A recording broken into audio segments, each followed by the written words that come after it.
Hello. Hello. I was gonna make this into like a video, but to be honest with you, I don't really feel like recording it, editing it. I don't feel like doing all that. So let's just go ahead and get into the nitty gritty. So here's my thing.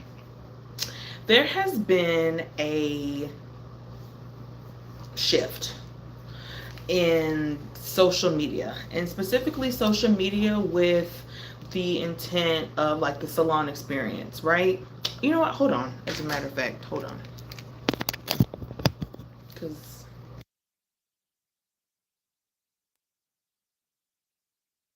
hold on, because I want y'all to be able to like hear me clearly as we talk about this.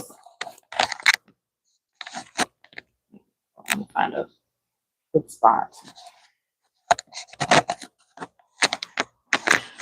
Okay. Here's the thing. Hold it. I don't like how that's going. Okay, so here's the thing. Social media is such a blessing because you are able to meet so many new people. You are able to share your word creatively. But here's the thing. There's a shift. Like I said, there's a shift going on, and there are some things that are happening that I just really don't like, and I feel like we really need to have a conversation about it. And I call this the TikTokification of social media. Here's what I mean. Hold on. Okay. Um, there's a couple things, and I really want to talk about it from both sides because it's not like a one or the other, or like I'm trying to put all the blame on one side. Like it really is both sides.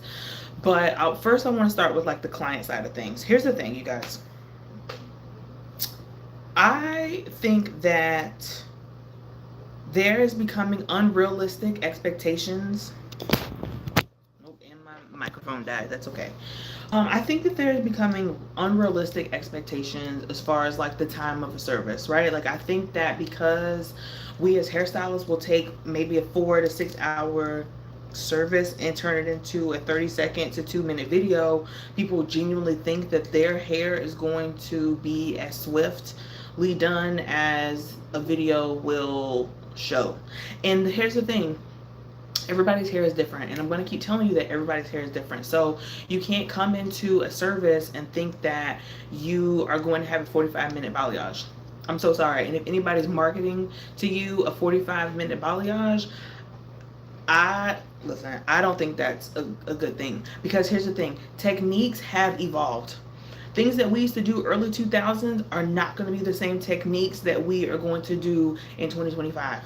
So coming into an appointment and thinking that it's just going to be quick, fast, and in a hurry, and I'm in and I'm out, in 2 hours, and you got a full highlight plus a haircut plus a tone plus a curl, all it is, it's unrealistic. It's unrealistic, and it puts a lot of pressure on stylists to try to keep up with these,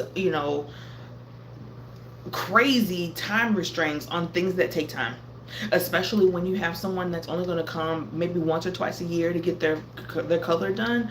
It's going to take you a while, boo. I'm sorry to tell you. And if you have long hair, you can go ahead and wrap that up, because it's gonna take a while. I'm so sorry, unless you have multiple people working on you at one time. The second thing that's really starting to drive me crazy is the lack of knowledge, I would say, client wise, on where they're starting at. Because you can't look at someone's hair and think just because yours looks like that it's going to do or act the same way. Everybody's hair is going to be different. I'm going to continuously say that until I'm blue in the face, that everybody's hair is going to be different. And I want you guys to understand that hair chart, that 1A to 4C chart, is not real. It's really meant to be able to push products on y'all, to be able to get y'all to spend your money on said products. When in reality, there's only about 2 or 3 real factors that you really need to take into consideration when it comes to your hair. And if you go to a professional that can consult with you and analyze the hair that you have, you'll be able to better buy products that will help you. But you can't look at your hair that may be coily and think that you're going to be able to, sometimes do or achieve the same things as someone who may have a looser texture. And it's not that it necessarily can't do that, it's just going to look different, and that's okay.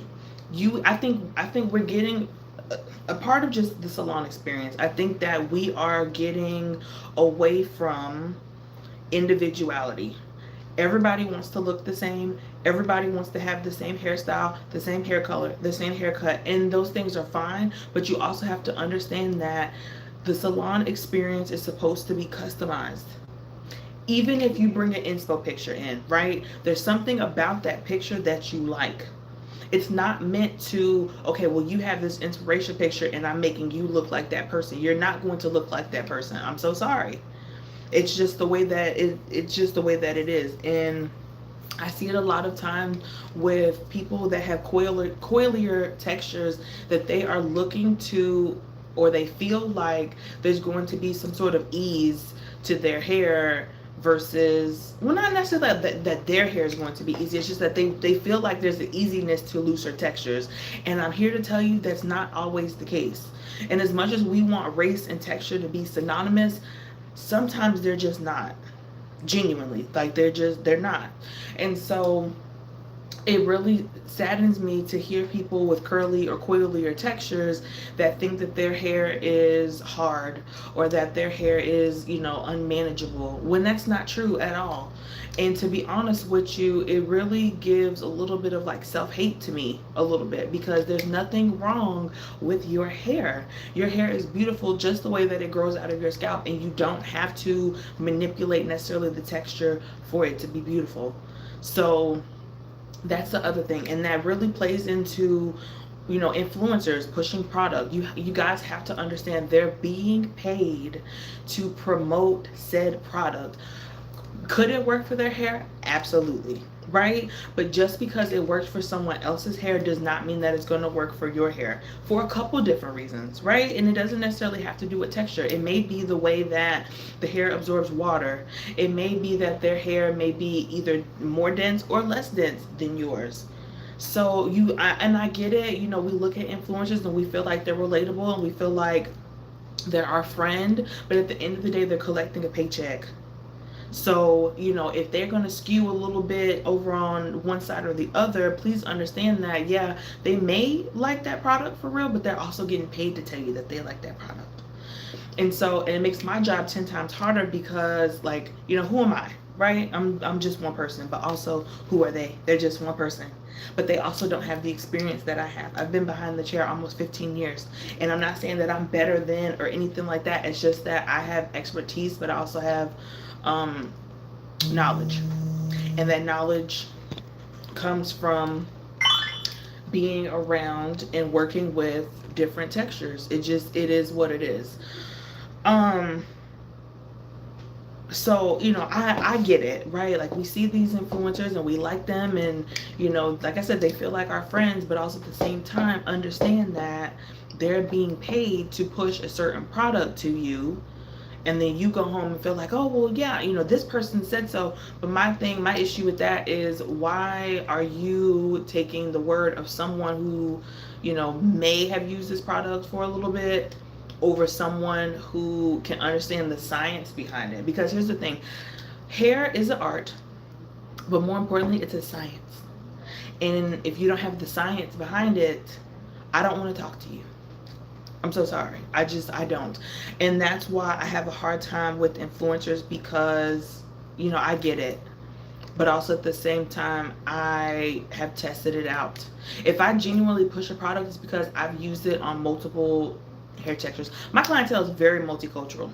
There is not a hair texture that sits in my chair that I don't feel comfortable with. You know what I'm saying? So if I really promote a product, it's because I hard down have tested it, and I really do like it, and I really do believe in it. And if they cut me a check, that would be awesome too. But if they don't cut me a check, cool. Hold on. Here's the other thing too that's really plaguing me as far as like the TikTokification of the salon experience. You guys, this trend, and it could be rage bait, it really could be, but this trend of blasting stylists on the internet has got to stop.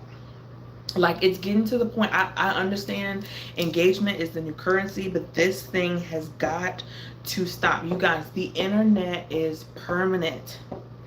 Doesn't matter if you decide to take down a video, it can still be retraced and resurfaced. And here's my thing, it's different when you have a salon experience that wasn't pleasant and you bring it to the stylist or the salon's attention, and the resolution that you were hoping for is not what you got. Right? I can see if they totally dismiss you. I can see if they're rude to you. I can see if, they basically are like, it's not my problem. And they kind of just, smack you on the ass, send you out the door, and that's it. 8 times out of 10, when you go to a salon and you say, hey, I'm not happy about this, you can get the option for somebody to fix it, or also you have the option to get even a partial refund. I don't believe in doing full refunds in the salon, because you still have used the product and you still had to pay for the product, even if the client doesn't like it. But I can meet you in the middle and give you a partial refund. Here's the thing though, I just don't believe in getting on the internet and blasting a small business just because you don't like something. When a lot of the times, and I see it a lot with highlights, well, she made me warm gold when I wanted to be icy. I could see how that would upset you, but that's something that can be fixed. That's not something that we have to cry to the mountaintops that, oh, this salon is just so fucking horrible. No, that's something that can be fixed. I could see if it was, a haircut that was wonky, right? Because even I've had wonky haircuts too. Or I've given out wonky haircuts in the beginning of my career. So I fully understand why that would bother you. But to get on the internet, where the internet can reach millions of people in a small amount of time and completely bash a business, is not it. I understand that some people don't feel like this is a real job, but I'm just here to tell you that it really is. And this is the way that a lot of people are able to live their life, outside of maybe some of the luxuries that people hate to see you with. This is how they pay their light bill. This is how they pay their car note. This is how they pay for, insurance. And you don't know what hairstylists have going on in their life. We're human too. So to get on the internet the same way that it's not cool to dock somebody because their opinion is different from you, to call somebody's employer to get them fired because they cut you off in a parking lot, is the exact same thing that happens with hairstylists. And I'm in a suite by myself. I don't have the luxury of a corporate backing if somebody decides that they don't like me. So to get on the internet and to completely shit on the way that somebody lives or makes their living is just flat out wrong. And I understand that engagement is our currency, but at the end of the day, you're damaging somebody's life because you didn't have the balls to speak up in the moment and say, hey, I don't like this. You just decided that it would be much easier for you to get in your car, set up the camera, you reviewed it before you posted it, and then we're like, oh, my hands are done with it. And to be honest with you, I don't understand that. I genuinely don't. Because here's the thing, if somebody did that to you, you would not like it. And that's where I feel like TikTok is creating these main character energies. And I get it. I understood the whole purpose of main character energy. It was walking through your life with confidence about you. I get that. But we're taking main character energy and we're borderlining narcissism to where we feel like we can just do whatever we want to do and you just deal with the consequences. I can't get with that. So now I'm going to move over to the hairstylist side of things because, social media is affecting us too. And as a hairstylist, don't get me wrong, it's already hard enough to be the talent, be the brain, and even in my case, when you're in the salon suite, it's all on you. You have to keep up with your business as far as like the financials, the products, marketing, all those things. And I'm not saying that, I should not do those things. That's the whole point of you going into business for yourself, right? However, the layer in this era, because you gotta think, I got my license in 2012. Okay, it's now 2025. The way that I was taught when I was in school all those years ago versus now, it's a little bit different. You do have the blessing of social media, but then also it becomes another part of your job. And I have to be honest, as much as I love hanging with my clients, and you do become friendly with one another, it just does add a certain layer of the job that a lot of us weren't like brought up on. It was, of course, you still took pictures of your work, but you had like an actual portfolio, which of course social media can be like, your digital portfolio. But it's like, now it's like, it's a whole thing. Like, you are the writer, the producer, the director, the editor, like, all these different things on top of still doing regular salon duties. And it's like, of course, you still want to share your journey with the world. You still want to show your art with the world. But it's like, damn, like, now I done did, a whole 10-hour day. But now I still got to go home and do another 2 to 4 hours of, editing and scheduling and posting. It's just like, oh my gosh. And it's so easy for us to be burnt out anyway, because you gotta think, like, hairstylists are creative people. We move off of, for the most part, like emotion. So it's like, well, damn, like, now I done been on all day because I'm laughing, I'm kikiing, I'm absorbing energies of other people all day long, and now I still gotta go in and do the extra like, oh my goodness. It adds a whole other layer to our job. And I'm not saying that I'm not grateful for it, but it's just like, damn. And then the trends change so quickly, like the algorithms change so quickly that it's like, how can you really, keep up?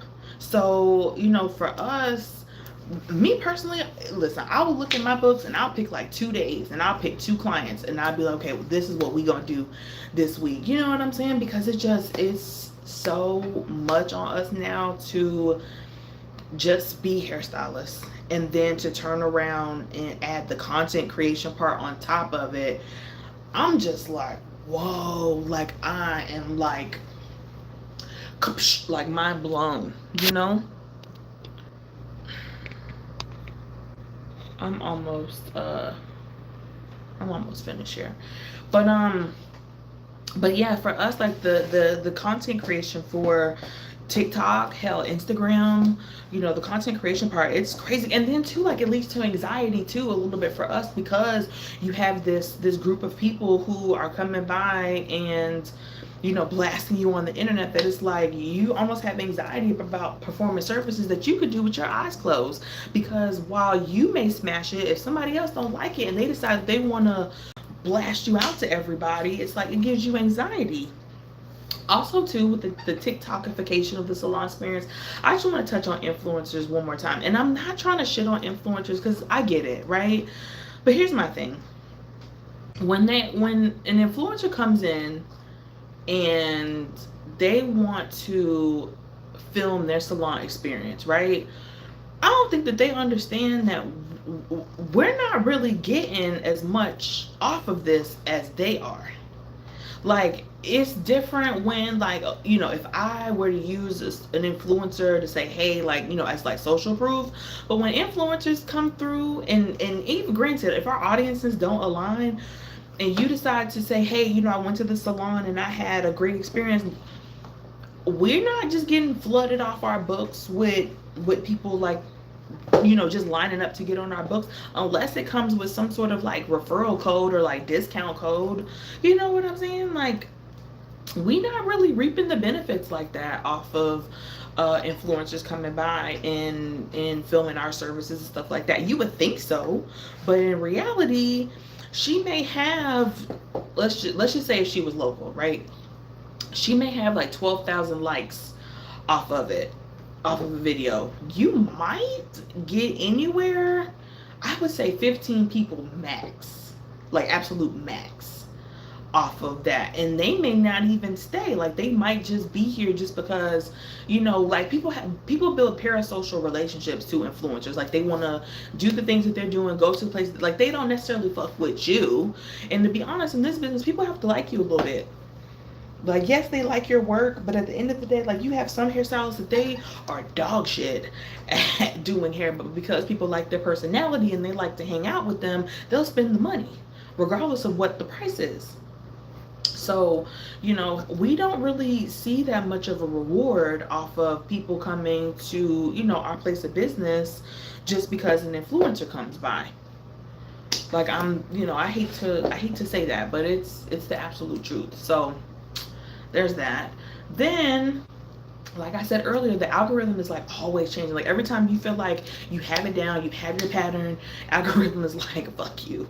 And then it's like, now you back to square one. And I'm not gonna lie to you, it's social media is a job all by itself. And I think that's why too, if we really want to talk about why some stylists are cutting back their hours, is just because you have to build in that time to be able to make social media content, because people want to see the experience. People want to understand, oh, what product is that, and just all the things, and you have to build that in for yourself. So it's a lot going on. Don't get me wrong, I really enjoy social media because I have been able to meet a lot of different people. I have gotten clients off TikTok myself. I've met other really cool hairstylists that some don't even live close by me. I live in Texas, and I've met people from Jersey, Louisiana, Arizona. Like, I feel like it's a really good networking opportunity too, like even with brands and all that kind of stuff. But what I'm saying is that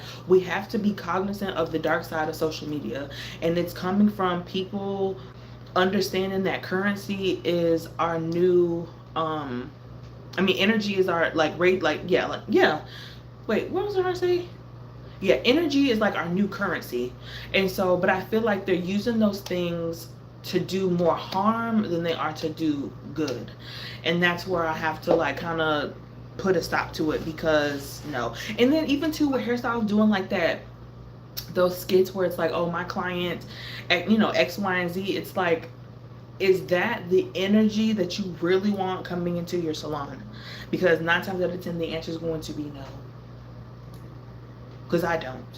I like clients that are consistent. I like clients that are loyal. I like clients that are fun. I like clients that are open to new things, like they're adventurous. Like, I reflect the clientele that I want. I'm going to show up. I'm going to be loyal. I'm going to communicate if I like something, or even if I don't like something. I'm going to support you. I'm going to, push you up.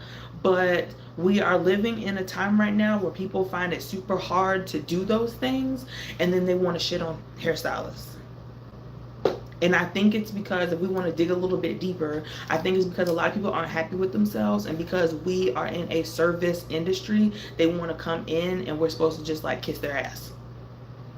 And yes, I'm going to care about you and cater to you, but if I know that something's not going to mesh well for you, I'm not going to do it. You can be mad about it all you want to, because I'm not doing it, because it's my name that's on the line. So, like I said, I like using social media, but a lot of the bullshit that I'm seeing, specifically when it comes to hairstylists, I'm like, we have got to stop this. We have got to stop this. The same way that we want to bring back, good hairstylists, we need to bring back good clients. And it's a two-way street. We need one another. Like, it can't keep being, oh, I think I'm bigger than the program, I don't need the other side, because we do. So that's that on that. Trying to think if there's anything else that I really about, because that's the thing too, like, I'm not going to, you can follow me on TikTok too, but I'm not going to get on TikTok necessarily and talk about these things, because my TikTok page is specifically for me to show my work and to promote to like clients, right? Like, my TikTok page is strictly for business. And then like YouTube, I feel like I have a little bit more flexibility, because it's like, I'm gonna post my unpopular opinions on here. I'm gonna talk a little shit on here. I'm going to kick back and do whatever the fuck I want to do on here, because it's more so like a personal page. I'm not necessarily using this page for me to get clients. This is my page to express myself, to tell you what I'm feeling, to, what I'm saying, for y'all to get to know me. TikTok page is like, that girl over there, she's different. Just kidding, she's really not. But she's about her business. Over here, we're chilling. And I'm giving you, you know, the dark side to this industry, because as much as I do love this industry, there's a lot of bullshit that goes on, and it's a lot coming from, right now, it's a lot coming from clients. So, you know, I just wanted to roll through with the 1-2-1-2 and talk about that shit. But I mean, I'll be back.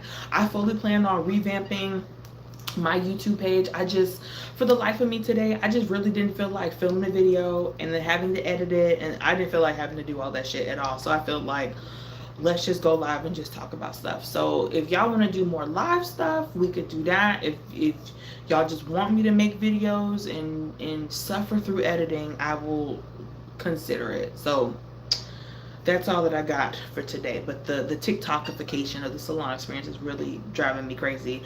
Also, too, real quick before I go, I want y'all to stop getting on the internet and thinking that you know more than the person that went to school and studied it. You guys would not go to a heart doctor and tell them that they know, that you know more than what they know. So stop doing it to hairstylists. It's annoying. Honestly, a lot of the people are just fucking annoying. Like, some clients, I don't want them to come back after they leave. Because if you're going to create try to create a toxic environment for me to work in, it's never going to work for you. I'm not for you at that point. Sorry, but I'm not sorry. So I'm gonna go because I'm watching Real Housewives of Potomac. I'm trying to catch up because the new season starts on Sunday. So I will talk to y'all later. Thanks for listening to me ramble about whatever. Bye.